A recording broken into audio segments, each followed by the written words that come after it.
ദൈവനാമത്തിന് മഹത്വം. ഇന്നത്തെ യോഗത്തിൻ്റെ ബഹുമാന്യനായ അധ്യക്ഷൻ ഫാദർ പി തോമസ്, പിശിനാക്കിൻ്റെ പ്രധാന ഭാരവാഹികൾ, വേദിയിലും സദസ്സിലുമായിരിക്കുന്ന ശ്രേഷ്ഠന്മാരായ കർത്തൃദാസന്മാര്,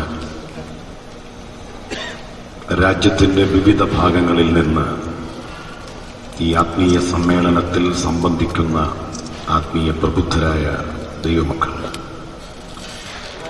ഏവർക്കും ക്രിസ്തുയേശുവിന്റെ നിസ്തുല്യ നാമത്തിൽ വീണ്ടും എന്റെ വന്ദനം.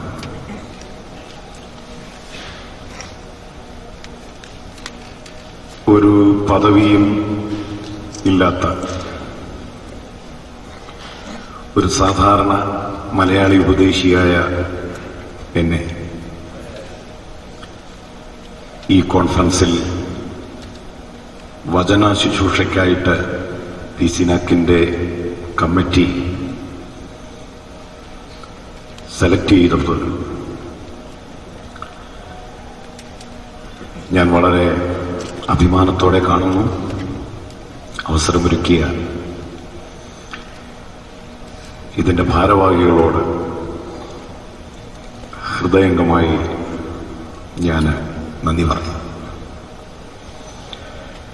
ഇന്ന് ഉച്ചകഴിഞ്ഞത്തെ സെഷനിൽ അല്പനേരം ദൈവവചനം സംസാരിച്ചപ്പോൾ എനിക്ക് മനസ്സിലായ ഒരു സത്യം,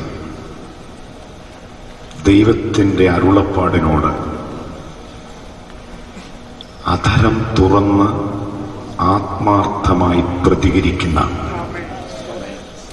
കുറേ ആത്മാക്കൾ ഈ കോൺഫറൻസ് ഹാളിലുണ്ട്.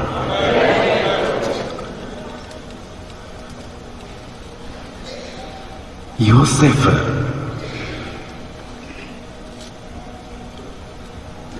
ഒരു മന്ത്രിയായിരുന്നു, യേശുവിന്റെ രഹസ്യ ശിഷ്യനും. യേശുവിന്റെ മാർഗം മന്ത്രിമാർക്കും പറ്റും എന്നുള്ളതിന് തെളിവാണ് രഹസ്യ ശിഷ്യനായ യോസേഫ്. അദ്ദേഹം ചെയ്ത ഒരു മഹാദാന ധർമ്മം സുവിശേഷങ്ങളിൽ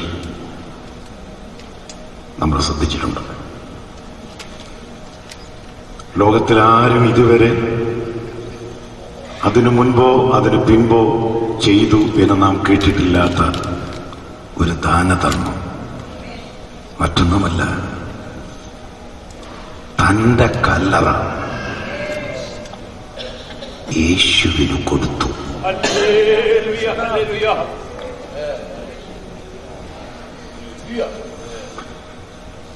എന്താണ്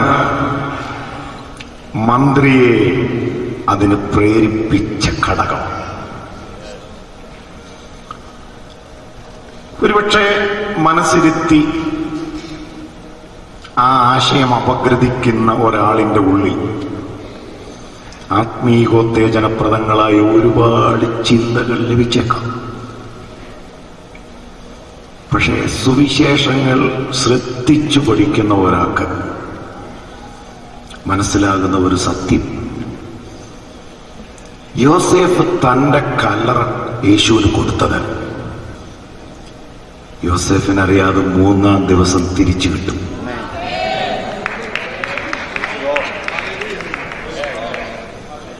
മന്ത്രിയല്ലേ, നഷ്ടക്കച്ചവടത്തിന് നിൽക്കൂ.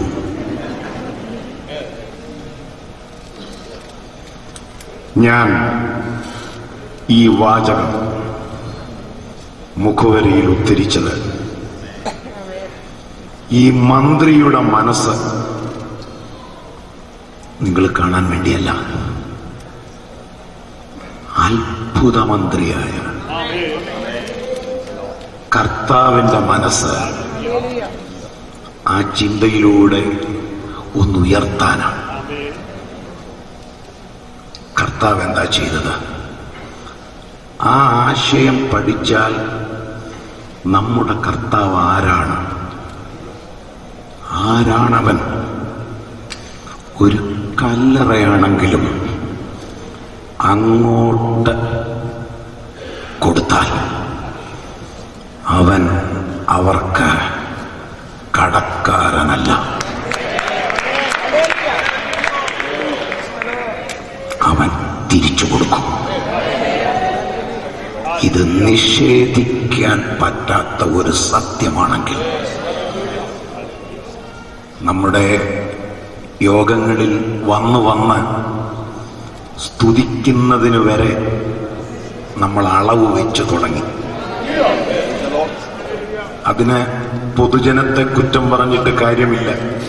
ഞങ്ങളെപ്പോലെയുള്ളവർ അതിന് കണക്ക് വെച്ച് തുടങ്ങി. 1 എണ്ണം പറയാമോ, 2 എണ്ണം പറയാമോ, പിന്നെ കൈ കൊടുത്ത് ഓരോന്നുകൂടെ പറയാമോ. അപ്പോ ഏതാണ്ട് അരമണിക്കൂറിനുള്ളിൽ ഒരു 5-6 എണ്ണം പറഞ്ഞാൽ മതി. അതായിരുന്നില്ല നമ്മുടെ പണ്ടത്തെ പെന്തക്കോസ്ത്.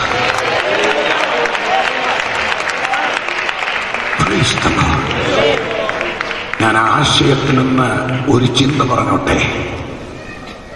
ഇന്ന് രാത്രി അഭിഷക്തന്മാർ ആഹ്വാനം ചെയ്യുന്നത് കൊണ്ടല്ല, പരപ്രേരണ കൂടാതെ മനസ്സ് തുറന്ന് നാം അങ്ങോട്ട് അവന് മഹത്വം കൊടുത്താൽ അവനാർക്കും കടക്കാരനല്ല. ദൈവപുത്രന്മാരെ യഹോവയ്ക്ക് കൊടുപ്പി, യഹോവയ്ക്ക് അവന്റെ നാമത്തിന് തക്ക മഹത്വം കൊടുപ്പി എന്ന് പറഞ്ഞാരംഭിക്കുന്ന സങ്കീർത്തനം അവസാനിക്കുന്നത് ശ്രദ്ധിച്ചിട്ടുള്ള ആത്മീയർ ഇതിനകത്തുണ്ടെങ്കിൽ ഒരു സത്യം നിങ്ങൾ ഗ്രഹിച്ചു കാണും. അവസാന വാക്യങ്ങൾ ഇങ്ങനെയാണ്: യഹോവ തന്റെ ജനത്തിന് ശക്തി നൽകും, അവൻ തന്റെ ജനത്തെ സമാധാനം നൽകി അനുഗ്രഹിക്കും. ഞാൻ ചോദിക്കട്ടെ, ഞാൻ അങ്ങോട്ട് കൊടുത്തത് മഹത്വം മാത്രമാ, എന്നാൽ അവൻ ഇങ്ങോട്ട് തന്നത് ശക്തിയാണ്, സമാധാനമാണ്, അനുഗ്രഹമാണ്. ഈ വചനത്തിലെ യാഥാർത്ഥ്യം മുൻവിധി കൂടാതെ ഉൾക്കൊള്ളാൻ വിശാല ഹൃദയമുള്ള വിശുദ്ധന്മാർ ഇതിനകത്തുണ്ടെങ്കിൽ ഇത് പെന്തക്കോസ്ത് യോഗമാകയാൽ ആധരങ്ങളൊന്ന് ചലിപ്പിച്ച് ശബ്ദമൊന്നുയർത്തി പോരാ പോരാ പോരാ, ഒരു നിമിഷം Glory, hallelujah.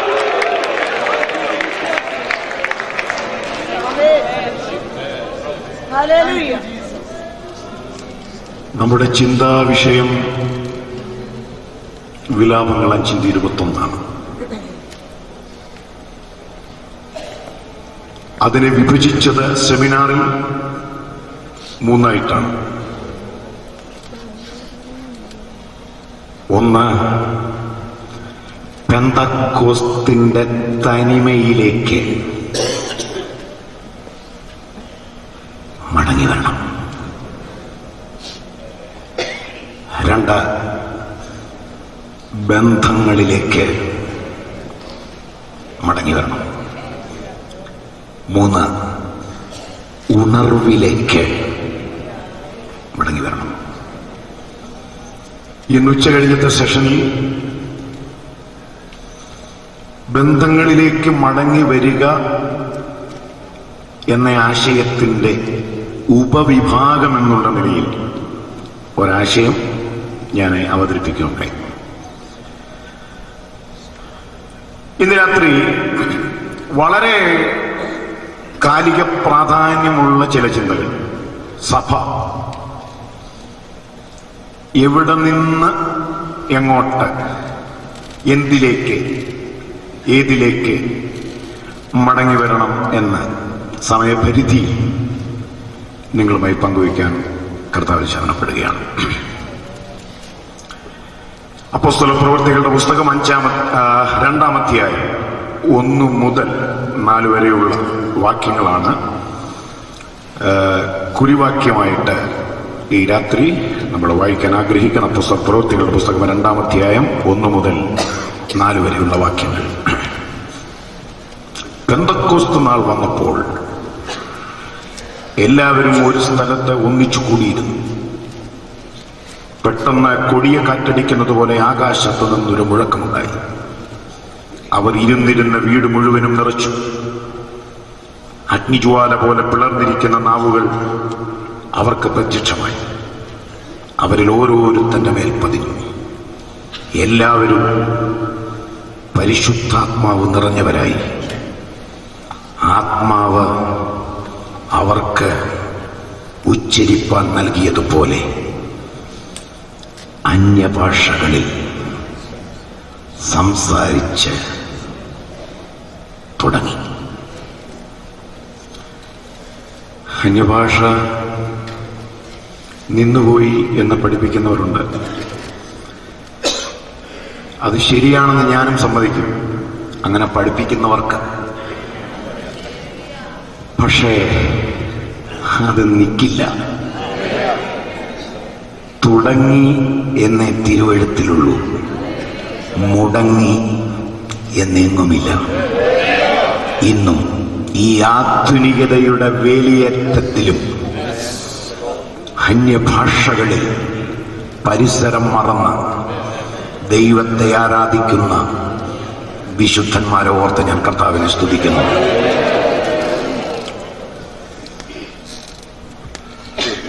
പത്തു ദ്രഹ്മയിൽ 1 നഷ്ടപ്പെട്ടപ്പോ ഉടമസ്ഥ വിളക്ക് കത്തിച്ച് വീട് മുഴുവൻ അടിച്ചു വാരി കണ്ടെത്തും വരെ അന്വേഷിച്ചു. 100 ആടുകളിൽ 1 നഷ്ടപ്പെട്ടപ്പോ കണ്ടെത്തും വരെ ഇടയൻ ആടിനെ അന്വേഷിച്ചു. 2 മക്കളിൽ 1 മകൻ നഷ്ടപ്പെട്ടപ്പോ ആരും അവനെ അന്വേഷിച്ചു പോയില്ല. അവൻ മടങ്ങി വരണം. ദ്രഹ്മയ്ക്ക്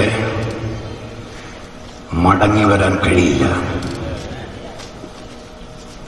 വഴിതെറ്റിയ ഒരാടിന് തിരിച്ചു വരാൻ കഴിയില്ല. എന്നാൽ അപ്പനിൽ നിന്നും സഹോദരനിൽ നിന്നും ബോധപൂർവം ദൂരദേശത്തേക്ക് പോയ മകൻ സുബോധം വന്ന് മടങ്ങി വന്നേ പറ്റൂ.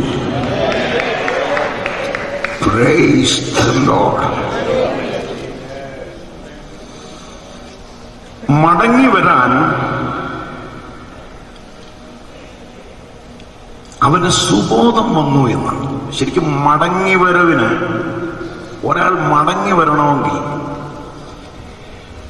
ആൾക്ക് സുബോധം വരണമെന്നാണ് നമ്മൾ മനസ്സിലാക്കേണ്ടത്. എന്താണ് സുബോധം വരിക എന്നുള്ള പദത്തിന്റെ കൃത്യമായ അർത്ഥം? ഉത്തരം 1, ഞാൻ മുമ്പാരായിരുന്നു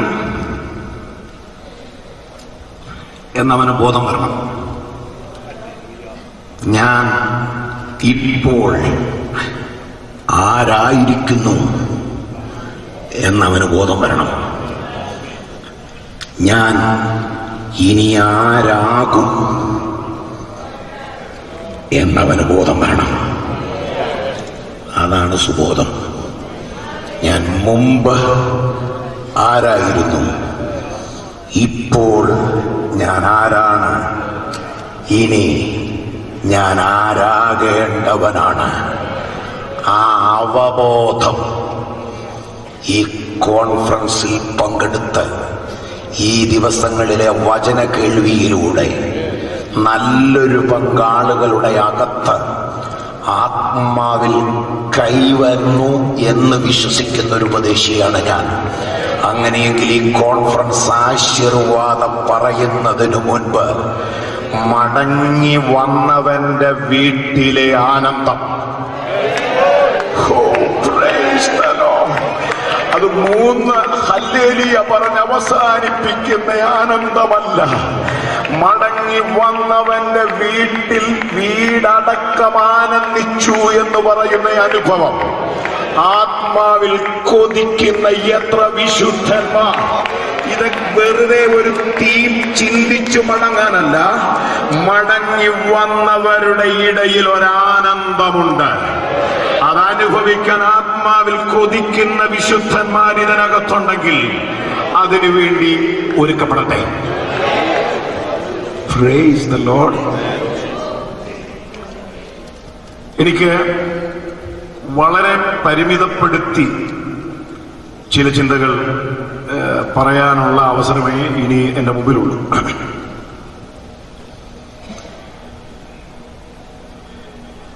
നമ്മള് കാലിക പ്രാധാന്യമുള്ള ഒരു ചിന്ത എന്ന് ഞാൻ പറഞ്ഞത്, അനുഗ്രഹത്തിൽ നിന്ന് നമ്മൾ ദൈവപ്രസാദത്തിലേക്ക് മടങ്ങി വരണം. Praise the Lord. ഞാൻ ഒന്നുകൂടെ ആവർത്തിക്കട്ടെ. ദൈവം എന്നെ അനുഗ്രഹിച്ചു എന്ന് അഭിമാനിക്കുന്നതിൽ നിന്ന് ദൈവം എന്നിൽ പ്രസാദിച്ചു എന്ന അനുഭവത്തിലേക്ക് ദൈവസഭ മടങ്ങി വരണം.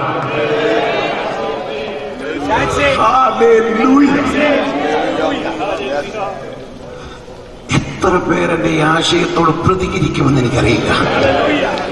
പക്ഷേ കുറച്ചു പേരുടെ ആത്മാവിലുള്ള സപ്പോർട്ട് എനിക്ക് ഫീൽ ചെയ്യുന്നുണ്ട്. Praise the Lord. ഞാനൊരു 3 ആഴ്ച മുമ്പ് എൻ്റെ അമ്മ ചർച്ചിൽ ആരാധനയ്ക്ക് വന്നപ്പോൾ, സാക്ഷ്യത്തിനധികം സമയമില്ല, അമ്മയ്ക്ക് സമയം കൊടുത്തപ്പോൾ അമ്മ സാക്ഷി പറഞ്ഞു. ഞങ്ങളുടെ കുടുംബത്തെ നന്നായി അറിയാവുന്ന BI സാമുവേലിന്റെ ഒക്കെ ഫാമിലി ഇവിടെ ഇരിപ്പുണ്ട്. അമ്മ പറഞ്ഞു, ഒന്നുമില്ലായ്മയിൽ കർത്താവിനെ സേവിപ്പാൻ ഇറങ്ങി. എൻ്റെ കുഞ്ഞുങ്ങൾ 4 പേര് കർത്താവിൻ്റെ വേലയിലാണ്. ഒരു സൈക്കിള് പോലും അവർക്ക് ഇല്ലായിരുന്നു. ദൈവം അവരെ എല്ലാം അനുഗ്രഹിച്ചു.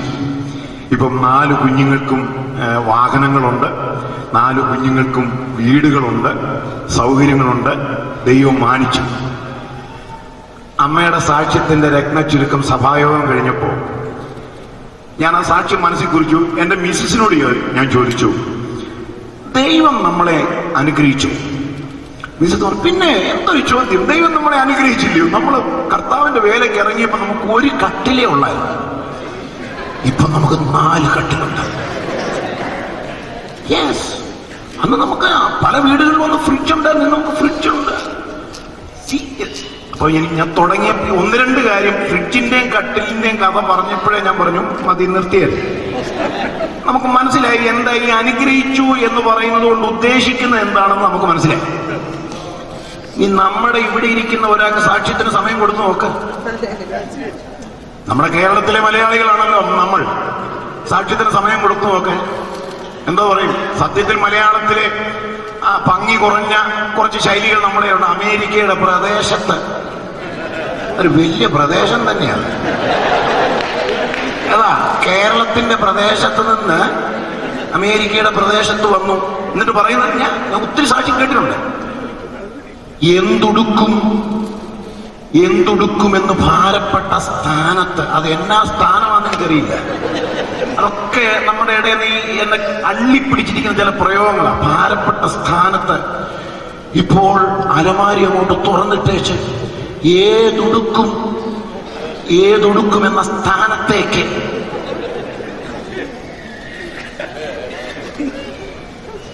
ദൈവം അനുഗ്രഹിച്ചു എന്ന്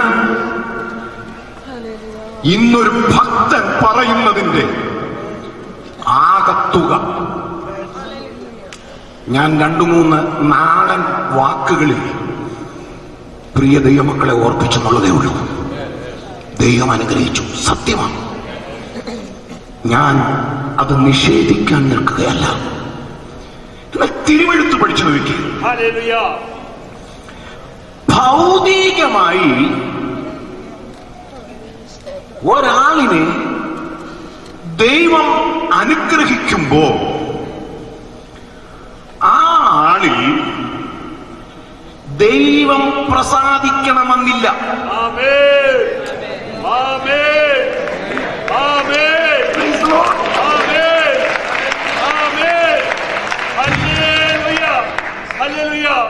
ഇന്നത്തെ പ്രസംഗകരിൽ ഒരുപക്ഷെ ഒരു ഗ്രൂപ്പ് ആളുകൾക്ക് എന്നോട് വെറുപ്പോ വിദ്വേഷമോ തോന്നാം. പക്ഷേ കാലം എത്ര മാറിയാലും, ഈ തലയ്ക്ക് മുകളിലെ ആകാശം മാറിയാലും, ഞാൻ ചവിട്ടി നിൽക്കുന്ന ഭൂമി നീങ്ങിപ്പോയാലും, വള്ളിയും പുള്ളിയും മാറില്ല എന്ന് പറഞ്ഞിരിക്കുന്ന ദൈവത്തിന്റെ വചനം എന്ന് പറയുന്നു. സായിപ്പ് എന്തു പറയുന്നു എന്നുള്ളതല്ല, മാത്യു ഹെൻറിയുടെ കമന്ററി എന്ന് പറയുന്നു എന്നുള്ളതല്ല ഒരു വിശുദ്ധന്റെ അഭിമാനം. തിരുവെഴുത്തെന്ന് പറയുന്നു.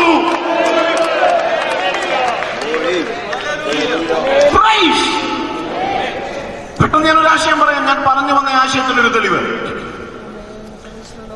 എന്റെ വിലയിരുത്തലിൽ, എന്റെ വേദപുസ്തക പഠനത്തിൽ ബൈബിളിൽ ഏറ്റവും മെച്ചമായ അനുഗ്രഹം അനുഭവിച്ച ഒരു കുടുംബം എന്ന് പറയുന്നത് ആദാമും ഹവ്വയും. അവർക്കാദ്യം കിട്ടിയത് ദൈവതേജസ്സിന്റെ വസ്ത്രം. അത് ഉടുത്തവരാരും ഇവിടെ ഇരിപ്പില്ല. രണ്ടാമത് അവരണിഞ്ഞത് അത്തീല കൊണ്ടുള്ള അരയാണ്. ഞാൻ ചിലപ്പോൾ ആ ഭാഗം പറയുമ്പോൾ ഓർത്തിട്ടുണ്ട്, ഈ അരയാട എന്ന് പറയുന്നത് മുട്ടിനു മുകളിൽ നിൽക്കുന്ന വേഷമാണ്. എന്ന് പറഞ്ഞാൽ മിഡി എന്ന് പറയാം. മിഡി ഡിസൈൻ ചെയ്തത് ഹവ്വയാണ്.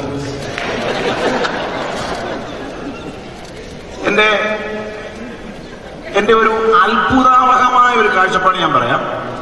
നമ്മുടെ വല്യമ്മ ആളമ്മേ മോഡേണായി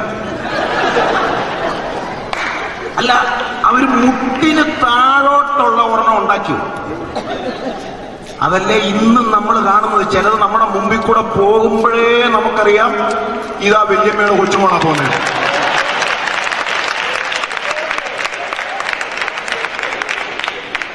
ശരീരം പ്രദർശിപ്പിക്കാനല്ല വസ്ത്രം ഡിസൈൻ ചെയ്യുന്നത്, നഗ്നത മറയ്ക്കാനാണ്.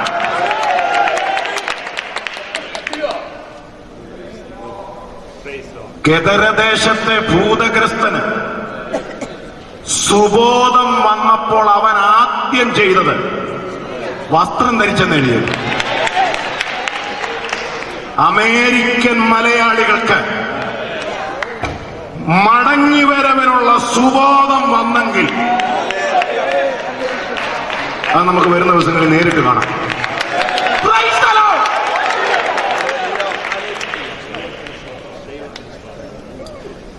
ചേരയെ തിന്നുന്ന നാട്ടിൽ ചെല്ലുമ്പോ ചേരയുടെ നടുത്തുണ്ടം തിന്നണമെന്നുള്ള പ്രമാണം വേർപെട്ട വിശുദ്ധനുള്ളതല്ല.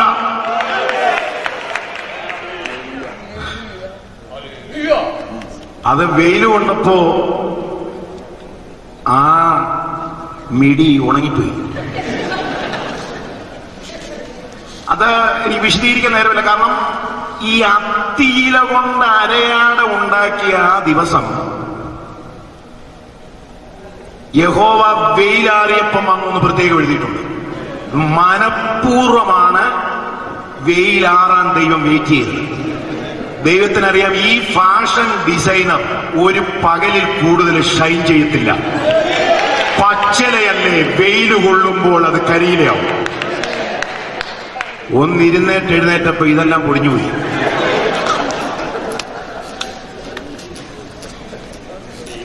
ഈ ഒരു ചിന്ത കൂടെ ഇതിനോട് ചേർത്ത് വന്നോട്ടെ എന്റെ മനസ്സിൽ വന്നത്, ആദമും ഹൗവയും അത്തിമരത്തിന്റെ ചുവട്ടിലാണ് ഒളിച്ചിരുന്നതെന്ന് വേണമെങ്കിൽ നമുക്ക് പ്രസംഗിക്കുന്നതിൽ തെറ്റില്ല. കാരണം അത്തിയില കൊണ്ട് അരയാടെ ഉണ്ടാക്കി എന്നുള്ളവരും അവർ ഒളിച്ചിരുന്നേ ഉള്ളൂ. ഒളിച്ചിരുന്നു.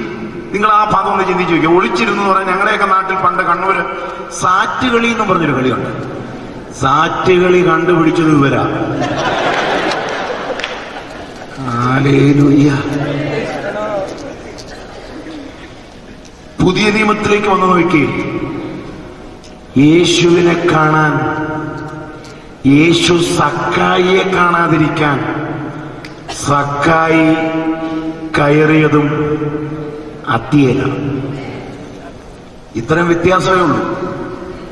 വല്യപ്പനും വല്യമ്മയും അത്തിയുടെ ചോട്ടിലാണ് സാറ്റ് കളിച്ചതെങ്കിൽ തലമുറയുടെ കാലം വന്നപ്പോ അവർ അത്തിയുടെ മേളിക്ക് ഇറങ്ങി വാന്ന് നമ്മൾ വിളിക്കുമ്പോ അവര് വരാത്തതിന്റെ കാര്യം, നിങ്ങൾ ചോട്ടിലിരുന്ന് കുറെ കളിച്ചതല്ലേ പണ്ട്, ഞങ്ങൾ ഇനി മുകളിലിരുന്ന് കളിക്കട്ടെ. തലമുറകളുടെ മുൻപിൽ മാതാപിതാക്കൾ തികഞ്ഞ മാതൃകയോടെ ജീവിക്കുവാൻ ഈ തലമുറയിൽ ദൈവം നമ്മെ സഹായിക്കട്ടെ. തേജസ്സിന്റെ വസ്ത്രം നഷ്ടപ്പെട്ട ആദ്യ കുടുംബം, സ്വയം തുന്നിയുണ്ടാക്കിയ അത്തിയില കൊണ്ടുള്ള അരയാടയും നഷ്ടപ്പെട്ട ആദ്യ കുടുംബം, ലജ്ജാഭാരത്തോടെ ഒളിച്ചും മറഞ്ഞും കഴിയവേ എന്റെ ദൈവം ചെയ്തത് തിരുവെഴുത്തിൽ വായിച്ചിട്ടുള്ള ഒരു ഭക്തനും അതരം തുറക്കാതെ ആ ഭാഗം ധ്യാനിക്കാൻ കഴിയില്ല. ഞാൻ ആ ഭാഗം വായിച്ചിട്ടുള്ളപ്പോഴൊക്കെ എന്റെ കർത്താവിനെ ഞാൻ സ്തുതിച്ചിട്ടുണ്ട്. കാരണം ദൈവത്തെ നിഷേധിച്ചിട്ടും ദൈവത്തിന്റെ കൽപ്പന പരസ്യമായി ലംഘിച്ചിട്ടും ദൈവത്തിന് പ്രസാദിക്കാൻ കഴിയാത്ത പ്രവൃത്തി ഇവർ ചെയ്തിട്ടും ദൈവം അവരോട് എങ്ങനെ പ്രതികരിച്ചു? അവരെ ലജ്ജ കേൾപ്പിക്കുന്നില്ല. അവരെ നിന്നയ്ക്കായി ദൈവം വിട്ടുകൊടുക്കുന്നില്ല. അവിടെ നമ്മൾ വായിക്കുന്നത്, യഹോവയായ ദൈവം തോൽ കൊണ്ട് ഉടുപ്പുണ്ടാക്കി അവരെ ഉടുപ്പിച്ചു. കണ്ടോ, ഉടുപ്പെന്ന പദമാണ്. ഞാൻ പല നിലയിൽ അതിനെക്കുറിച്ചൊന്ന് അന്വേഷിച്ചപ്പോ ആ സെയിം ഡ്രസ് പാറ്റേൺ ആണ് അറബികളും യഹൂദന്മാരും ഒക്കെ ഉപയോഗിക്കുന്നത്. ഉടുപ്പെന്ന് പറഞ്ഞാൽ ശരീരം മുഴുവൻ നഗ്നത മറയുന്ന ഉടുപ്പ്. അതാ ദൈവം ഡിസൈൻ ചെയ്തത്. അതിന് ദൈവം ഉപയോഗിച്ച മെറ്റീരിയൽ ലെതർ. പ്രായപൂർത്തിയായ 2 പേർക്ക് ലെതറുകൊണ്ട് ഇന്നത്തെ കാലത്ത് ഒരു ഉടുപ്പ് വാങ്ങണമെങ്കിൽ എന്ത് ചിലവാകുമെന്ന് ഈ സമ്പന്ന രാഷ്ട്രത്തിൽ താമസിക്കുന്ന നിങ്ങൾക്ക് എന്നെക്കളറിയാം. അപ്പോ ഏറ്റവും വില കൂടിയ വസ്ത്രം ആദവിനെയും ഹൗവയെയും അണിയിച്ച് ദൈവം അവരെ അങ്ങനെ ആദരിച്ചത് എപ്പോൾ? അവർ പാപം ചെയ്ത ശേഷം. ഞാൻ പറഞ്ഞ ആശയത്തിന്റെ ഒരു തെളിവ് നിങ്ങൾക്ക് മനസ്സിലായി എന്ന് കരുതുന്നു. ഒരാളെ ഭൗതികമായി ദൈവം മാനിക്കുന്നത് ആളിൽ ദൈവം പ്രസാദിച്ചിട്ടല്ല, സൃഷ്ടിയോട് സൃഷ്ടിതാവിനുള്ള കടപ്പാട്. ഹല്ലേലൂയ. ആമേൻ. തിരുവഴുത്തിലേക്ക് പിന്നെയും വന്നു നോക്കൂ. പാറയോട് കൽപ്പിക്കാന പ്രമാണം. പാറയെ മോശയടിച്ചു, ഒന്നല്ല 2 തവണ. കാര്യമായ തെറ്റാണ് മോശ ചെയ്തത്. പക്ഷേ അനുഗ്രഹം ദൈവം തടഞ്ഞില്ല. പാറയിൽ നിന്ന് ദൈവം ജനത്തിന് വെള്ളം കൊടുത്തു. യെശയ്യാവിന്റെ അധരത്തിൽ അശുദ്ധി ഉണ്ടായിരുന്നു. എങ്കിലും ശുശ്രൂഷയിൽ യെശയ്യാവ് പുറകോട്ട് പോയില്ല. ആ അധരം കൊണ്ട് 5 അധ്യായം യെശയ്യാവ് പ്രവചിച്ചു. കൊർന്നെല്യോസിനെ പോലെയുള്ള പുറജാതിക്കാരനെ ഉൾക്കൊള്ളാൻ കഴിയാത്ത വർഗീയത പത്രോസിന്റെ അകത്തുണ്ടായിരുന്നു. എങ്കിലും ആത്മാക്കളെ നേടാനോ സഭകൾ സ്ഥാപിക്കാനോ ദൈവം അതൊരു തടസ്സമായി കണ്ടില്ല. Praise the Lord.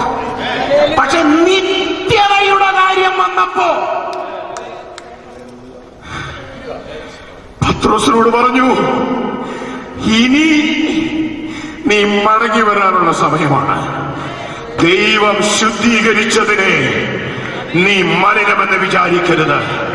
പത്രോസിനെ കർത്താവ് ശുദ്ധീകരണത്തിലേക്ക് മടക്കിക്കൊണ്ടുവന്നു. യെശയ്യാവിനെ ദൈവം ശുദ്ധീകരണത്തിലേക്ക് മടക്കിക്കൊണ്ടുവന്നു.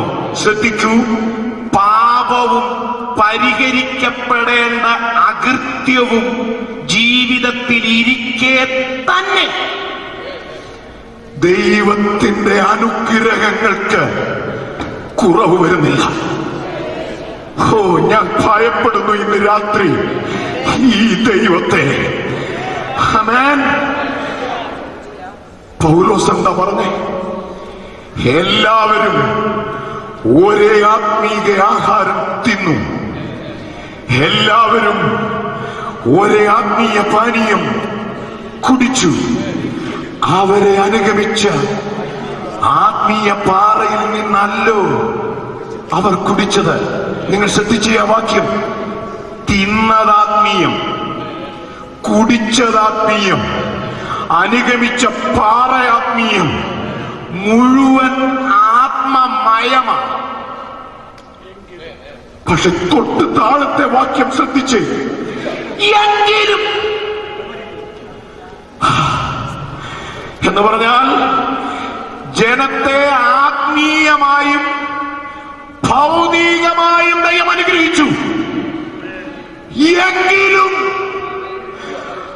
അവരിൽ മിക്ക പേരിലും ദൈവം പ്രസാദിച്ചില്ല. ഇന്ന് രാത്രി വചനം കേൾക്കുന്ന വിശുദ്ധന്മാരോട് ഈ കോൺഫറൻസിൽ പരിശുദ്ധാത്മാവ് തുറന്നിടപെടുന്നു. അനുഗ്രഹിക്കപ്പെട്ടവരെ ചേർക്കാനല്ല എന്റെ കർത്താവ് വരാൻ പോകുന്നത്, വിശുദ്ധന്മാരെ ചേർക്കാനാ. ഹല്ലേലൂയ. ദൈവം ഒരാളെ അനുഗ്രഹിക്കുന്നത് ആൾ വിശുദ്ധനായതുകൊണ്ടല്ല. ദൈവം ഒരാളെ മാനിക്കുന്നത് ആ ആളിൽ ദൈവം പ്രസാദിച്ചിട്ടല്ല. എന്നാൽ ഈ ലോക ജീവിതത്തിൽ അവൻ നമ്മെ അപമാനിക്കില്ല, അവൻ നമ്മെ ആദരിച്ചുകൊണ്ടേയിരിക്കും. പക്ഷെ കാഹളം ധ്വനിക്കുമ്പോ, നിത്യതയുമായി ബന്ധപ്പെടുത്തുമ്പോ അനുഗ്രഹിക്കപ്പെട്ടവരല്ല എടുക്കപ്പെടാൻ പോകുന്നത്. ജഡത്തിലെയും ആത്മാവിലെയും സകല കന്മഷവും പോക്കി ദൈവഭയത്തിൽ വിശുദ്ധിയെ തികച്ചു ജീവിക്കുന്ന വിശുദ്ധന്മാർ കർത്താവിന്റെ വരവെങ്കിൽ എടുക്കപ്പെടും. ഓ ഹല്ലേലൂയ. ദൈവം അനുഗ്രഹിച്ചു എന്ന അഭിമാനത്തിൽ നിന്ന് ദൈവം പ്രസാദിച്ചു എന്ന തലത്തിലേക്ക് സഭ മടങ്ങി വരട്ടെ. ശരാധനായ. ഓ ഹല്ലേലൂയ. പോരാ, ഇന്ന് രാത്രി ദൈവത്തിന്റെ വചനവും ദൈവത്തിന്റെ ആത്മാവും ഇവിടെ വ്യാപരിക്കുന്നു. നമ്മെ ശുദ്ധീകരിക്കുന്ന വചനം, നമ്മെ ശുദ്ധീകരിക്കുന്ന ആത്മാവ്, നമ്മെ ശുദ്ധീകരിക്കുന്ന യേശുവിന്റെ രക്തം ഇന്ന് രാത്രി യോഗത്തെ നിയന്ത്രിച്ചു കൊണ്ടിരിക്കുന്നു. Praise the Lord.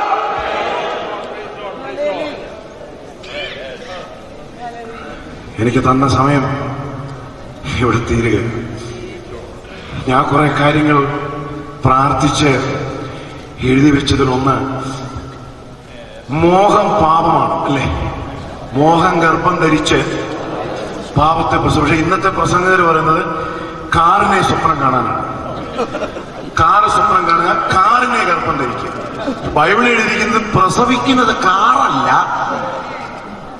പ്രസവിക്കുന്നത് പാപത്തെയാണ്. പക്ഷെ കാറിനെ ഗർഭം ധരിക്കാൻ പറഞ്ഞാലും നമ്മുടെ ആളുകൾ അല്ലേലിയ പറയും. അതാണ് അതിന്റെ പ്രത്യേകത. ആമേൻ. മോഹം പാപമാണെങ്കിൽ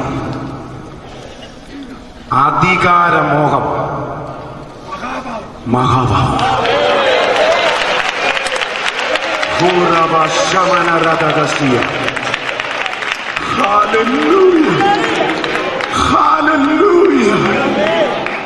ദൈവം നിന്നെ ഒരു സ്ഥാനത്ത് ആക്കുന്നത് വരെ അടങ്ങിപ്പാർക്കുവാൻ ദൈവാത്മാവിന്റെ രാത്രി ദൂത് പറയുന്നു. കയ്യൂക്കുള്ള, കൈമിടുക്കുള്ള, കൂടെ അണികളുള്ള, എന്തിനും തയ്യാറായ ഒരു വിഭാഗമല്ല ദൈവസഭയെ ഭരിക്കേണ്ടത്. ദൈവസഭയുടെ ലീഡർഷിപ്പ് വിശുദ്ധന്മാർക്കാണ്.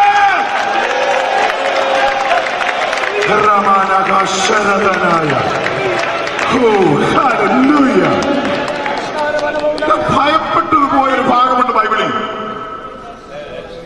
ദൈവം ശമൂവേലിനോട് പറയുക, നീ ശൗലിനെ ഞാൻ നീക്കിയെന്നറിഞ്ഞിരിക്കുക, നീ വിഷമിക്കൊന്നും വേണ്ട. ചില വിചാരിക്കുന്ന ചിലതില്ലെങ്കിൽ പിന്നെ എല്ലാം കുളമാകുന്നു. അങ്ങനെയുള്ളവരെ പ്രത്യേകം കണ്ടെത്തി അവരുടെ പേരെഴുതി വെച്ച് ഒരു 3 ദിവസം പ്രാർത്ഥിക്കണം. ഞാനില്ലെങ്കിലും കാര്യങ്ങൾ നടക്കും. ദൈവമേ, എന്റെ സഹോദരൻ ഇപ്രാവശ്യം സെക്രട്ടറിയാണ്, എന്റെ സഹോദരൻ ഇപ്രാവശ്യം ഇതിന്റെ കൺവീനറാണ്, അവരെ മാനിക്കണമേ എന്ന് പ്രാർത്ഥിക്കാൻ മനസ്സുള്ളവരായിരിക്കണം ഈ കോൺഫറൻസിന്റെ ഹാളിനകത്ത് കാലുകുത്തേണ്ടവർ.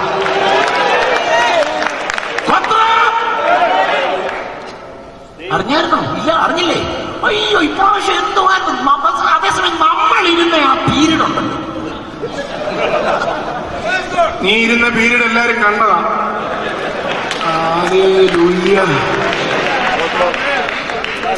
മോഹം, മോഹം, ആളാകാനുള്ള മോഹം. ശമൂവേലിനോട് ദൈവം പറഞ്ഞു, നീ എന്തിനാ വിഷമിക്കുന്നേ? കൊമ്പിൽ തൈലം നിറച്ച് പുറപ്പെടാൻ. ഇശായിയുടെ കുടുംബത്തിൽ ഞാനൊരുവനെ കണ്ടിരിക്കുന്നു. നിങ്ങൾ ശമൂവേൽ അവിടെ ദൈവം തമ്പുരാനോട് പറയുന്നൊരു വാചകമുണ്ട്, നീ ശ്രദ്ധിച്ചിട്ടുണ്ടോ? നിങ്ങൾ ശ്രദ്ധിച്ചിട്ടുണ്ടോ? ശൗൽ അറിഞ്ഞാൽ എന്നെ കൊല്ലുമെന്ന്. എനിക്ക് സത്യത്തിൽ ആ വാക്യം വായിച്ചപ്പോൾ ഞാൻ ഞെട്ടിപ്പോയി. ഈ ശൗലാര, ശൗലിനെ കുറിച്ച് നമ്മൾ അധ്യായങ്ങൾ വായിക്കുന്നത്, ഒരിക്കൽ പൊതുരംഗത്തിറങ്ങാൻ ബുദ്ധിമുട്ടുണ്ടായിട്ട് സാമാനങ്ങളുടെ ഇടയിൽ ഒളിച്ചിരുന്നയാളാണ് ഈ ശൗല് എന്ന് പറഞ്ഞാൽ. ഭയങ്കര സഭാകമ്പം ഉണ്ടായിരുന്നയാളാ. പ്രാർത്ഥിക്കാൻ കയറ്റി നിർത്തിയ മുട്ടാടുമായിരുന്നു. അന്ന് ഒളിച്ചിരുന്ന ചിലർ നേരത്തെ പറയും, ശൗല് എന്നെ വിളിക്കല്ലേ ഒന്നിനും. അങ്ങനെ നിന്ന പുള്ളിയ ദൈവം പ്രഭുവായി അഭിഷേകം ചെയ്ത് രാജസ്ഥാനത്ത് കൊണ്ടുവന്നു. 2 ദിവസം 2 വർഷം ആത്മാവിൽ ഭരിച്ചു. 38 വർഷം ജഡത്തിൽ ഭരിച്ചു. ദൈവം നീക്കി. ശൗൽ അറിഞ്ഞാൽ ശൗലിനെ കൊല്ലുമെന്ന്. അധികാരമോഹം ഒരാളിന്റെ തലയ്ക്ക് പിടിച്ചാൽ അഭിഷേകമുള്ളവനെ കൊല്ലാൻ പോലും മടിക്കാത്ത ഒരു തലമുറ അന്നുണ്ടായിരുന്നെങ്കിൽ ഇന്ന് എത്രയധികം. Praise the Lord. അധികാരമോഹത്തിൽ നിന്ന് ദൈവജനം മടങ്ങി വരണം. അധികാരത്തിലെത്താൻ പണം ചിലവഴിക്കുകയും തരംതാണ രാഷ്ട്രീയത്തെക്കാൾ കുറഞ്ഞ നിലപാട് സ്വീകരിക്കുകയും ചെയ്യുന്ന ഇന്നത്തെ ലജ്ജാകരമായ സംവിധാനങ്ങൾ വിട്ട് വിശുദ്ധന്മാർ അപ്പോസ്തോലിക ഉപദേശത്തിലേക്ക് മടങ്ങി വരണം. Praise the Lord. ജോമോൻ എന്നെ വിളിച്ചപ്പോ, ജോമോൻ എന്നെ പല പ്രാവശ്യം വിളിച്ചപ്പോഴൊക്കെ ഞാൻ ജോമോനോട് പറഞ്ഞു, ജോമോൻ മടങ്ങി വരണമേ എന്നുള്ള തീ നിങ്ങൾ ആര് തിരഞ്ഞെടുത്താലും അതിന്റെ ക്രെഡിറ്റ് നിങ്ങൾക്കല്ല. അമേരിക്കൻ മലയാളികൾ കണ്ണുനീരിന്റെ റിസൾട്ടാ. പിതാക്കന്മാർ പട്ടിണി കിടന്ന് കരഞ്ഞും ഉപവസിച്ചും പ്രാർത്ഥിച്ചും തലമുറകളെ മാനിച്ച ദൈവത്തിന്റെ പരസ്യമായ റിസൾട്ടാ ഇവിടുത്തെ അമേരിക്കൻ മലയാളികൾ. മടങ്ങി വരണമെന്നുള്ള തീമെങ്കിലും എടുക്കാൻ ഹൃദയത്തിൽ നിയോഗം ലഭിച്ചെന്ന് പറഞ്ഞാൽ ദൈവത്തിന്റെ ഇടപെടലിന്റെ സമയമായി. ദൈവം നമ്മെ സ്നേഹിക്കുന്നു.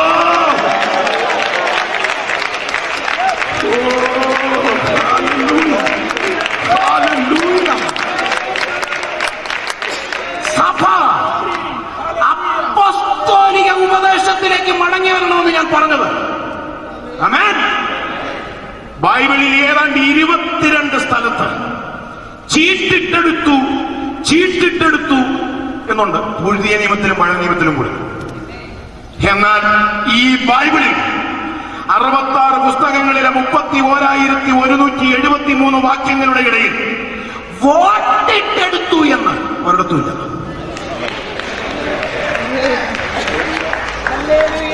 അപ്പോസ്തോലിക കാലത്ത് പോലും ചീട്ട് സിസ്റ്റമാണ്. നമ്മൾ അപ്പോസ്തോലിക ഉപദേശത്തിലാണ് നിൽക്കുന്നതെങ്കിൽ Praise the Lord. ദൈവസഭയിൽ കയറിപ്പറ്റിയ കുത്തഴിഞ്ഞ ഈ രാഷ്ട്രീയ ഇളക്കങ്ങൾക്കെതിരെ ഇന്ന് രാത്രി ദൈവാത്മാവ് ഇടപെടുന്നു. എനിക്കറിയാം ചിലര് തീരുമാനമെടുക്കുന്ന രാത്രി എന്റെ രാത്രി. കർത്താവേ, എനിക്ക് അനുഗ്രഹം വേണ്ട, എനിക്ക് നിന്റെ പ്രസാദം മതി, നിന്റെ പ്രസാദം മതി. നമ്മൾ പ്രാർത്ഥിക്കാൻ പോകുന്നു.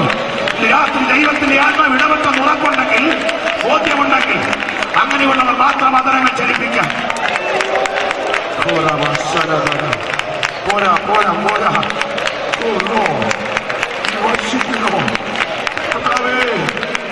ഞങ്ങൾക്ക് ഒരു പദവി വേണ്ട. നീ തരുന്നത് വരെ, നീ ഞങ്ങളെ വിളിച്ചാക്കുന്നത് വരെ ഞങ്ങൾ ഒതുങ്ങിയിരുന്നോളാം. നിന്റെ അനുഗ്രഹമല്ല ഞങ്ങൾക്ക് വേണ്ടത്, നിന്റെ പ്രസാദമാണ്. ഇന്ന് രാത്രി ദൈവാത്മാവെന്നോട് ഇടപെട്ടെന്ന് ഉള്ളത്തിൽ ഉറപ്പുള്ളവരാണ് ഇതിനകത്തിരിക്കുന്നതെങ്കിൽ ഇത്രയും ശബ്ദം ഇവിടെ ഉയർന്നാൽ പോരാ.